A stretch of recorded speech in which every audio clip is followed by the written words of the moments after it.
નમસ્કાર મિત્રો, સ્વાગત છે તમારું અમારા યુટ્યુબ ચેનલની અંદર। મિત્રો, આજની વિડીયોમાં વાત કરવાના છે બેંકમાં થયેલ મોટા અને મહત્વના મોટા નવા નિયમો વિશે। મિત્રો, ડિસેમ્બર 2025ના મહિનામાં તમામ બેંકોમાં મોટા અને મહત્વના નિયમો લાગુ કરવામાં આવ્યા છે। જે મિત્રો એસબીઆઈ એટલે કે state bank of India, BOB એટલે કે બેંક ઓફ બરોડા, પીએનબી એટલે કે Punjab national bank, HDFC bank, Canara bank તેમજ ગ્રામીણ વગેરે જેવી જે સરકારી તેમજ ખાનગી બેંકોમાં તમામ બેંકોમાં ડિસેમ્બર 2025ના મહિનાથી મોટા અને મહત્વના નિયમો લાગુ કરવામાં આવ્યા છે। આ નિયમો મિત્રો 1 ડિસેમ્બર 2025થી તમામ બેંકોમાં લાગુ કરવામાં આવ્યા છે।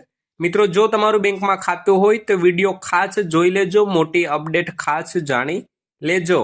વિડીયોમાં આગળ વધીએ તે પહેલા તો મિત્રો ગુજરાતના તમામ બેંક ખાતા ધારકો વિડીયોના ખાસ છેલ્લે સુધી બન્યા રહેજો અને મિત્રો ચેનલ પર પણ નવા આવ્યા હોય તો વિડીયોને લાઈક કરી દેજો અને ચેનલને સબસ્ક્રાઇબ કરવાનું પણ ના ચૂકશો। તો મિત્રો, જો તમારું ખાતું કોટક મહિન્દ્રા બેંકમાં હોય તો આ માહિતી ખાસ જોઈ લેજો। કોટક મહિન્દ્રા બેંક ખાતા ધારકો માટે 1 ડિસેમ્બર 2025થી નવો નિયમ લાગુ થવા જઈ રહ્યો છે। મિત્રો, 1 ડિસેમ્બર 2025ના મહિનામાં જો તમે 30થી વધારે એસએમએસ એલર્ટ આવશે તો દરેક એસએમએસ માટે 0.15 રૂપિયા લેવાશે। એટલે કે મિત્રો આરટીજીએસ, આઈએમપીએસ તેમજ એટીએમમાંથી પૈસા કાઢવા કે અન્ય ટ્રાન્ઝેક્શન પર એસએમએસ આવે છે તો ચાર્જ લાગશે। ત્યાર પછી વાત કરીએ મિત્રો આરબીઆઈમાં લાગુ કરવામાં આવેલ નવા મહત્વના નવા નિર્ણયો વિશે। તો મિત્રો, આરબીઆઈ દ્વારા સામાન્ય નાગરિકો માટે મોટો નિર્ણય લેવામાં આવ્યો છે। હવેથી મિત્રો દરેક બેંકે એવા નિયમો લાગુ કર્યા છે। એ મુજબ બેંકે તમામ ચાર્જસ, ફી તેમજ મિત્રો વ્યાજ ગણતરી ખાતા ધારકોને સ્પષ્ટ રીતે બતાવવાની ફરજ રહેશે। આથી મિત્રો ગ્રાહકો જુદી જુદી બેંકોની સરખામણી સરળતાથી કરી શકે અને યોગ્ય બેંક પસંદ કરી શકે। ત્યાર પછી વાત કરીએ મિત્રો તો દેશની સૌથી મોટી સરકારી બેંક એટલે કે મિત્રો એસબીઆઈ એટલે કે સ્ટેટ બેંક ઓફ ઇન્ડિયા દ્વારા મોટો નિર્ણય લેવામાં આવ્યો છે।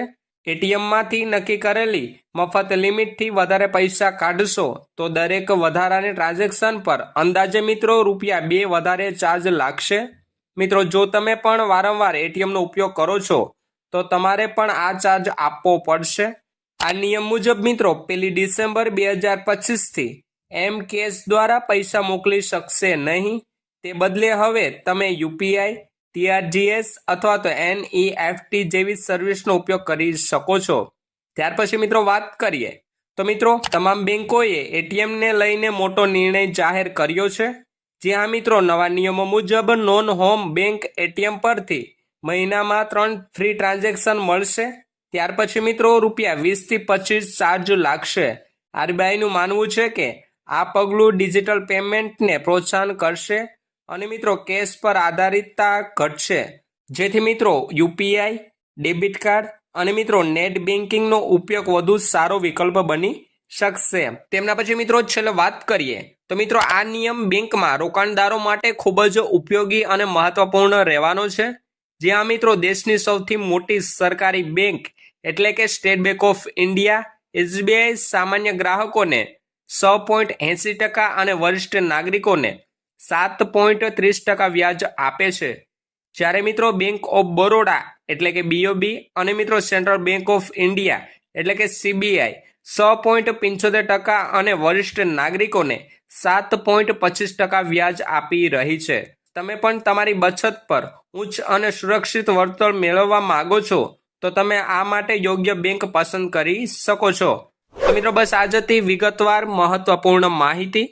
જે મિત્રો ડિસેમ્બર મહિનામાં આ મહત્વના નિયમો ફેરફારો લાગુ કરવામાં આવ્યા છે, જે ગુજરાતના તમામ બેંક ખાતા ધારકોને જાણવા ખૂબ જ જરૂરી હતા। આ નિયમો મિત્રો બીઓબી એટલે કે બેંક ઓફ બરોડા, એસબીઆઈ એટલે કે state bank of India, PNB એટલે કે Punjab national bank, HDFC bank, Canara bank, ગ્રામીણ બેંક વગેરે જેવી જે ખાનગી તેમજ સરકારી બેંકોમાં આ નિયમો લાગુ કરવામાં આવ્યા છે, આ ફેરફારો લાગુ કરવામાં આવેલા છે।